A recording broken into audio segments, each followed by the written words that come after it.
I'm Clamille. Hello, I'm Clamille. Welcome to Clamille Corner.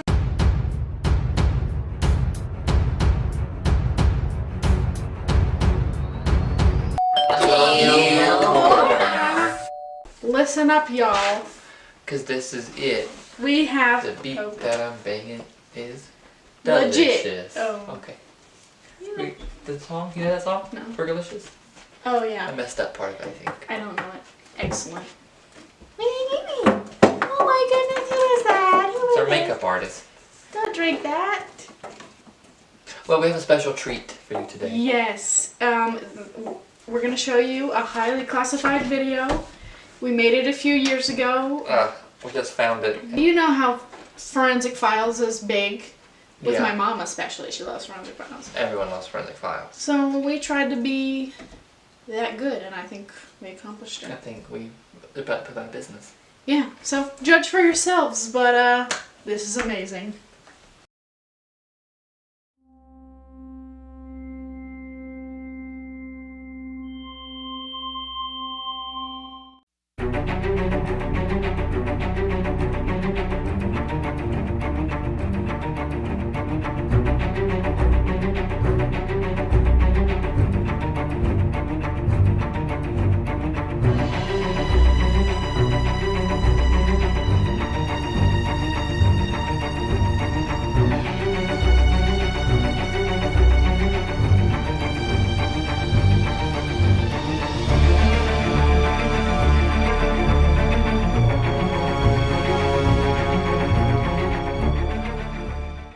Love, lust, and power. Good evening, I'm Ryan Channel. Join us tonight as we venture into the terrible world of Ted Bundy.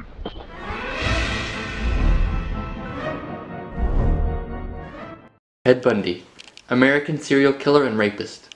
One of the most notorious criminals of the late 20th century. His wit and sheer ruthlessness have put him in the forefront of the American interest. But just what is it about the gruesome that so captivates our society? More importantly, what is it about Ted Bundy? That is what we're here to find out. Join us on our journey into the life of Ted Bundy.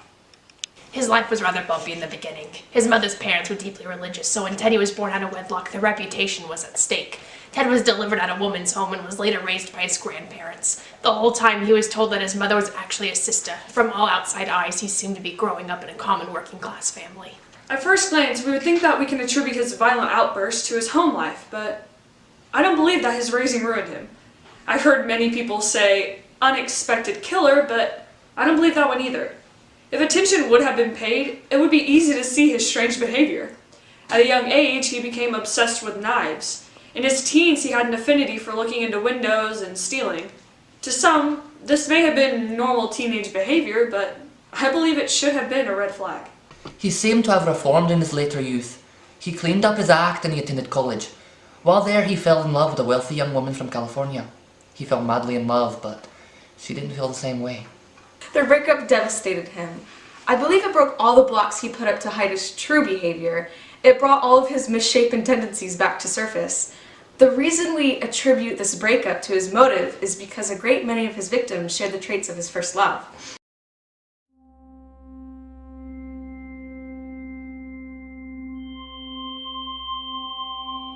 I was once so sad that I couldn't do anything, but then my doctor prescribed bloodletting once a day. So many of our problems are caused by too much blood, but with a doctor's note and a couple leeches, that could all go away. Bloodletting is not for everyone, but for me, it was the right choice. Side effects may include blood loss, death, death by blood loss by death, and leeches. Ask your doctor, once a day bloodletting is for you.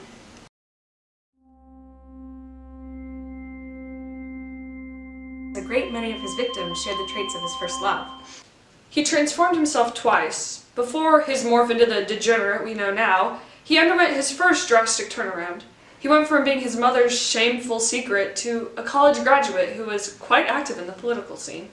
He was highly intelligent. His degree in psychology made him a real force to be reckoned with. He graduated from the University of Washington and then was accepted at a law school in Utah. He came with high recommendations, one of which was from a prominent Republican governor on whose campaign he had worked. He had a real future, a shot. The biggest question we as psychologists face is what really drives these people. to leave normality and venture into evil. We speculate, but it's largely unknown. Broken hearts are a powerful thing, more powerful than we've even imagined. There is a lot of speculation as to when his killings began.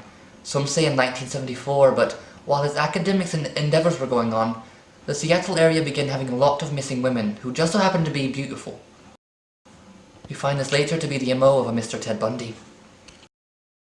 Stories began circulating about the woman last being seen with a young, dark-haired man known as Ted. He would lure his victims into his car, often pretending to be injured. The lady's kindness proved to be a fatal error. When he left Seattle, strangely enough, the disappearances stopped and they moved with him to Utah. We began to see the same types of girls disappear. Pretty young college age with dark hair. Not only were his victims similar in appearance, his MO stayed consistent throughout his career. He would rape his victims before he would murder them like a praying mantis. Ted Bundy's a praying mantis. Look at all the research I've done. Enough. Look at here. Let's go. Look at this. Look at this.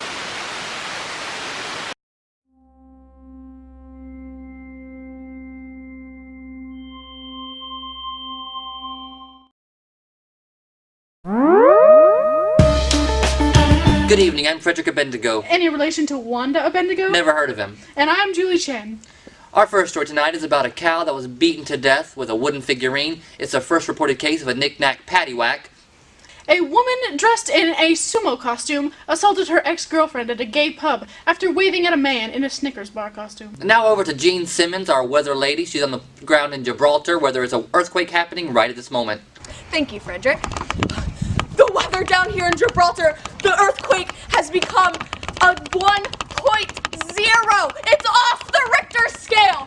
How do you guys feel about the weather? It sure is quaking down here in Gibraltar! Back to you, Fred! Another top story coming to us straight from I don't know where. A woman finds a hat in a tree. Listen to this devastating story. A hat has been found up in a tree in Bilton.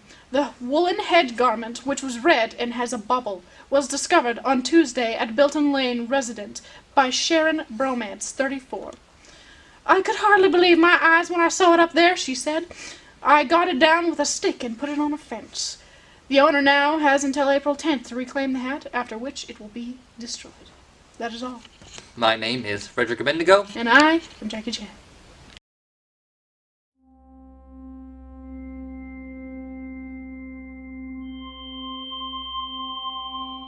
On a normal day in 1975, Ted was pulled over and his vehicle was searched.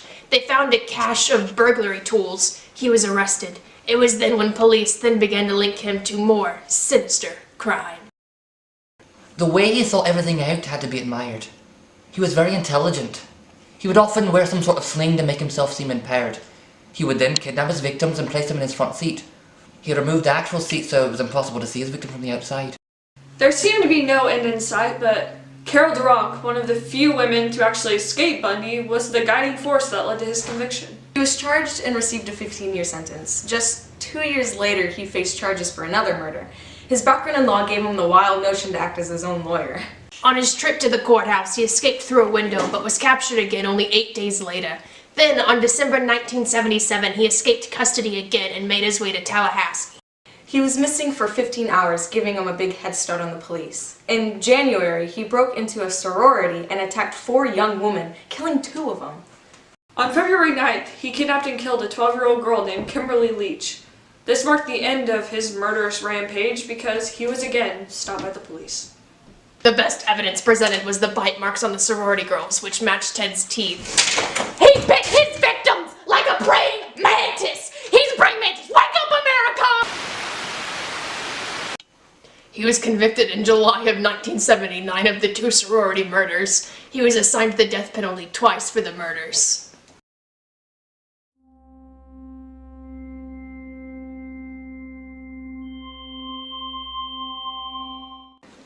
Are you tired of your mother always nagging you?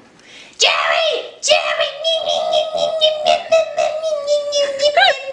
Well, we have the thing for you. Sleep tarts.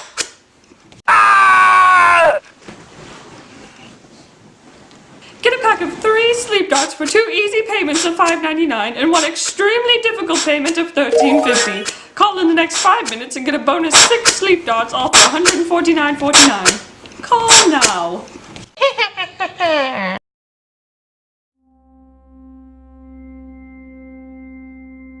A great many of his victims shared the traits of his first love.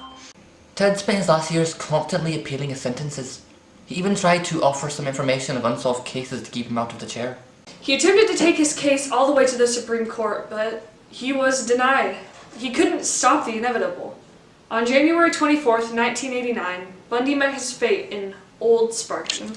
People stood outside and cheered as he was put to death. Some people set off fireworks. It was all a bit much, but the public had really grown to despise this man.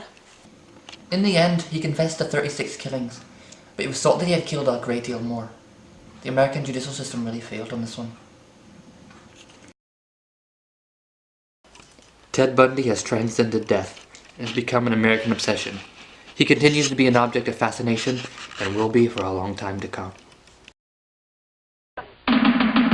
Whatever happened to predictability? The milkman, the paperboy, evening TV. You miss your old familiar friends, but waiting just around the bend. Everywhere you look, I hear the hold on to. Everywhere you look, everywhere you look, of somebody who needs you. Out there and you're all alone. Life is waiting to carry you home.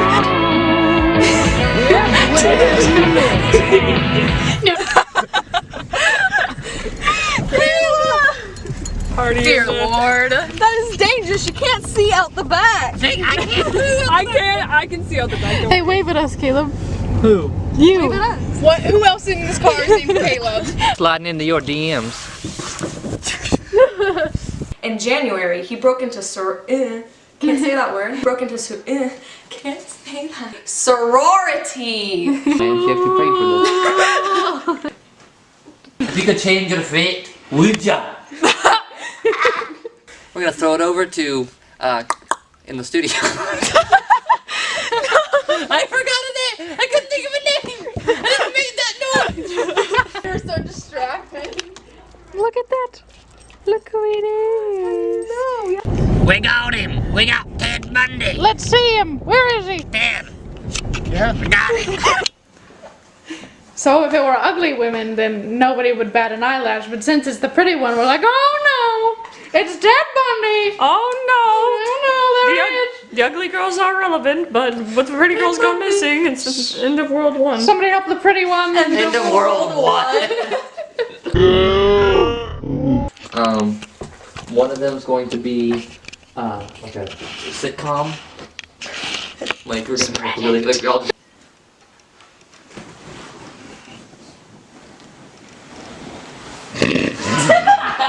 Nothing! They had really grown to hate this man. Jerry! Jerry, stop it! Jerry! I'm trying to do something here! But what about the hot bar? What about the ladies? Screw you all about the ladies! Get out of my house! Put the tea away! At the end. Good job, you guys. Oh my God!